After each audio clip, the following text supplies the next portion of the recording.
Hey everyone, Jessica, clinical psychologist for the psychcollective.com, doing another schema mode therapy video today. This time we're going to do happy child, right? So most of the mode videos that I've already done, you'll find our back catalogue on YouTube, have all been around the maladaptive modes or the kind of dysfunctional parent modes or the modes that we're mostly trying to get rid of.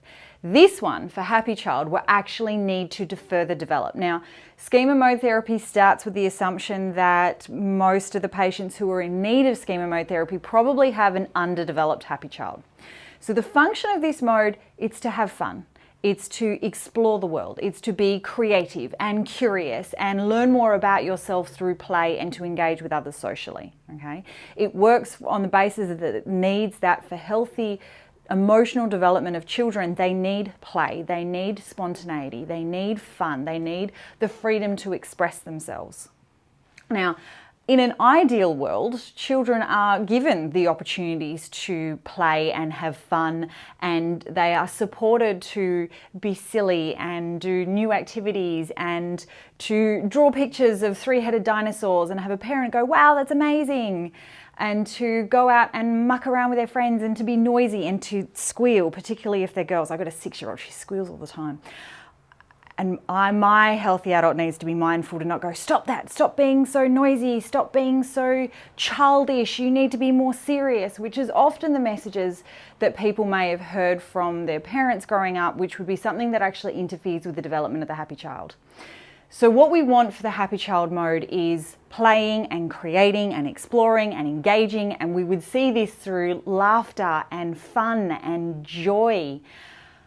But if you grew up in an environment where you weren't supported in having fun, or maybe you weren't allowed to have fun, or once you hit school or a certain age, then the messages were grow up, be more serious, do it properly, so you could engage in maybe some really structured activities that were supposed to be fun, but actually you were measured on performance and outcome and achievement, particularly for things like arts or sports, if they're starting to get kind of in the creative but competitive sort of nature of if you had to do piano exams or you had to win your grand final in order to get approval, and it kind of takes the fun out of everything, right?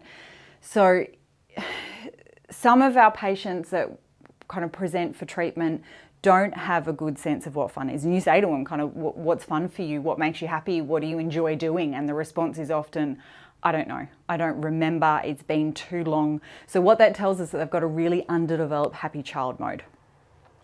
There can be some crossover with this. Sometimes my patients will say to me, oh, what is really fun for me is when I get 95% on my essay for uni assignment or something. I'm like, no, this is where the crossover comes in, right? I'm like, no, that's your perfectionistic overcompensator kind of striving for perfection and your demanding parent telling you that you're only worthy if you get a certain mark on your thing.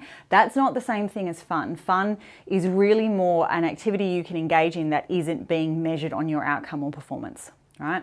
Through therapeutic techniques, schema mode therapy relies a lot on imagery to try and help the patient to connect with sense of fun and wonder and curiosity and creativity and playfulness that we might try to elicit through the patient to tap into their happy child mode.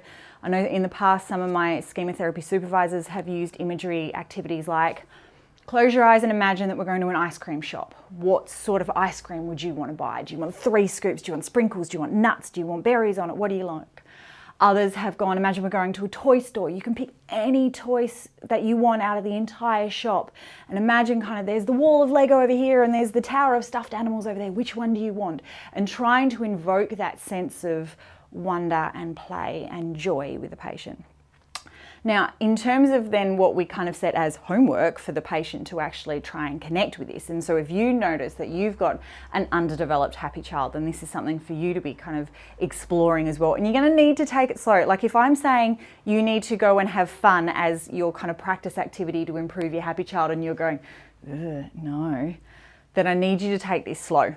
Okay, and also recognize that for most of the world we've been locked down in a global pandemic for the last 2 years, so our capacity to go out and have fun has largely been compromised. So you may be a little bit de-skilled in that area. It might be a little bit foreign or a bit uncomfortable at the moment. That's okay. We're just going to work through this slowly. Now you've got some choices here as to how you can approach it. My personal favorite is we go for actual child-based activities. So when we used to run our Schema group therapy program, we would schedule Happy Child Day. These are the best days. And we'd let the patients as a group kind of decide what the activity was for the day. So one of our groups decided that they wanted party pies, sausage rolls and fairy bread for lunch, ice cream sundaes for dessert, and then we sat on the floor doing colouring in and watching a Disney movie. Another one of my groups decided that they wanted a Mexican fiesta, so they all brought sombrero hats and they all brought their ponchos, and we had tacos and nachos, and we were at hospital, so there was no tequila, right? But we play, and then they wanted to play card games with us, and that was my first experience of Cards Against Humanity. And to all of the psychologists and mental health clinicians out there listening, it is a really bad idea to play Cards Against Humanity with your patients because it's highly inappropriate and also utterly hilarious. So in terms of stuff that you can actually be doing, it's what do kids do for fun? What do kids do that is silly, and what do kids do that is just kind of mucking around? Like, I was watching my 4-year-old daughter the other day and she was balancing on the garden edging as she was walking down a footpath. I, as the adult, I'm walking down the footpath, but she's kind of balancing along on the garden edging, and I looked at her and I was like, I can't remember the last time I did that. It's just silly little fun. Sliding down banisters, eating with your hands, making a mess, freestyling with Lego or Play-Doh, baking and lick the bowl, right? Lick the spoon. Okay, so there's a whole pile of stuff that you could go back to of like, I remember when I used to do this as a kid, or this is something that I always wanted to do as a kid. Or if you've got kids, do what they do, follow their lead, play with them, right? But then there's also, for some of you who may be going, there's no way in hell I'm doing that, Jess. Okay. There may be some of you that are more focused on how do you engage your happy child mode, but through adult kind of experiences of fun. So board games and card games, adventure sports, colouring in, craft, going out to see comedy shows, going out to see live theatre or musicals, going out to restaurants. What is it that you like doing with your friends that is fun for you, that's not a measured activity based on outcome or performance?